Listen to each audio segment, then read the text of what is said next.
Hi everyone, it is Sarah here and I am one of the Cotton Gardens Primary School Cooperative parent reps. Just wanted to make a little how-to video about Dojo just to share some tips and to hopefully get everyone in a good position to really crack on with the home learning from tomorrow, from Monday.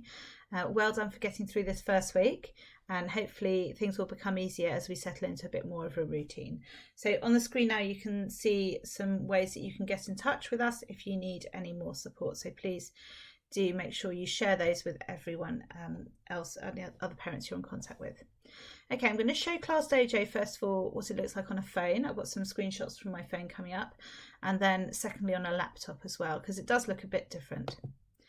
So when I go onto Class Dojo on my phone, it goes into my parent account. You can see that here. And at the bottom of the page, you can also see this toolbar at the bottom, and there's the option for messages as well, and I'll talk about that in a minute. So the message function means that you can send a direct message from you to your child's teacher. So if you've got any particular questions you want to ask, or any things that are going on at home that you really want them to be aware of, that's a really good way to contact them. Okay, so on my stories, I'm in my grown-up account because I haven't got a Dojo monster, I've just got a shadow of my face there. So I can scroll through that and I can see anything that's been posted onto all of my children's portfolios. I can also see messages that have come direct from the school. For example, the last few days there have been some messages about how to use Dojo and some really helpful videos. So if you haven't already seen them, make sure you take a look at the video by Mr. Jarman Davies in English and Miss Ali, which is in Somali, and they're explaining some of the things that I'm going to talk about in Class Dojo. Okay, so they are there if you haven't seen them already. Right, so when it comes to helping my children with their home learning, the first thing I need to do is to change from my parent account into the children's account.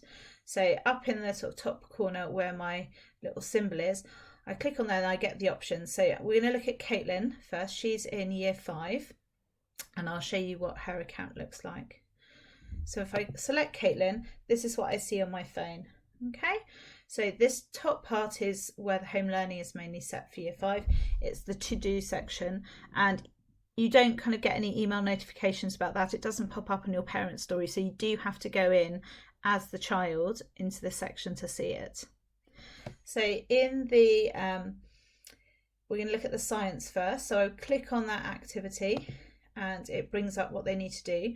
So here we've got a video by Miss Young. It's her talking over the actual lesson slides that they would be using in class, and during her video she will tell you when to stop and to watch these links as well that explain more.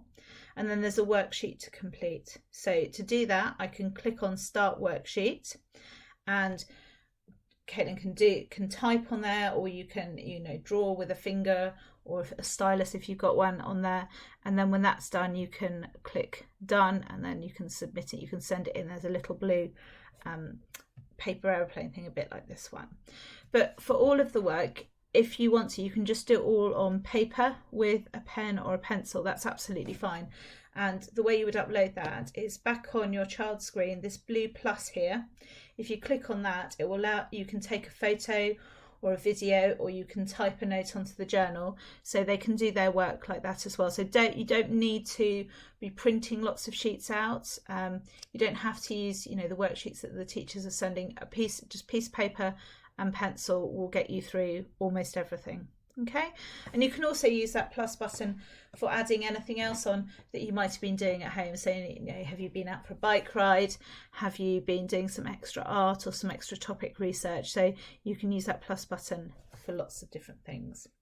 And I know years 3 to 6 will be used to using Dojo to share their homework from September, but for other year groups you're probably not quite as familiar with it. Okay, so that was the science one there. I'm going to show you what it looks like on a laptop now, because the screen does look a little bit different.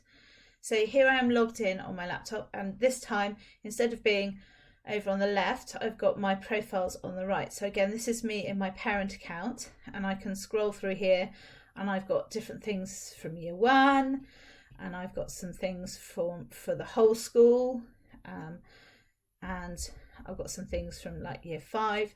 So my parent account kind of gives me an overview from different year groups. So for example, year 1, a lot of the home learning is going straight onto the videos here rather than having sort of the lesson slides. So what you would do for this is you would play the video and watch it, and it tells you here this is for Monday, so this is Monday's learning. Hello home learners, welcome to lockdown week 2, Monday morning, and we are going to continue with our Jolly Postman lessons. So I'm going to read a little bit more of the story to you guys today. I'll start at the beginning again, and we are going to continue past the Three Bears house. I wonder who he will visit next. Okay, so a lot of the year 1 teachers are doing videos like this to introduce the learning. So when my children have watched the video and they've understood the instructions, which are down here, then what we can do to share their work is I come into the top corner up here and I change to my students account, so Maddie in year 1, and then we'd have done our writing or our drawing, whatever it is, onto plain paper. And what I would do is I would just click on photo, and then I can take a photo of Maddie's work to add it on to her portfolio.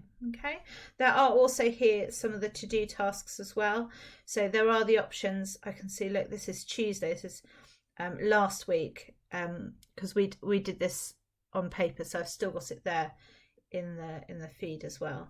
So there are some things there, and you can go back and you can kind of see what needs doing. So if I go into Caitlin's portfolio here, because we saw that on the phone, so let's kind of compare how it looks on the computer.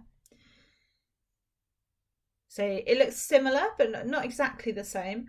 So the options for adding to journal are at the top here: photo, video, drawing. You can upload a file. So if your child's done something like typed on Word or made to PowerPoint, you can use this button to add that on. Or journal is they can just type straight on. So again, here's that science activity we saw before. So here's the start button this time. Complete the activity. So, you know, we can type on there, we can type in, type. Okay, so you don't need to print anything out at all. When you're finished, you can hand in. If I wanted to, I could just get a piece of paper. We could write the letters down the side, and Caitlin could do all her writing on the paper, and we could just submit it back in the portfolio by doing, where are we gone? By down here, just clicking the blue plus button, and I could add it in there. Okay, so I hope that is useful. I'm not an expert on Dojo, but the main thing is just kind of for us to know where the work is that the teachers have set, and obviously you can use that message function to get in touch with the teachers if you've got any particular questions. Good luck everyone, and have a really good week.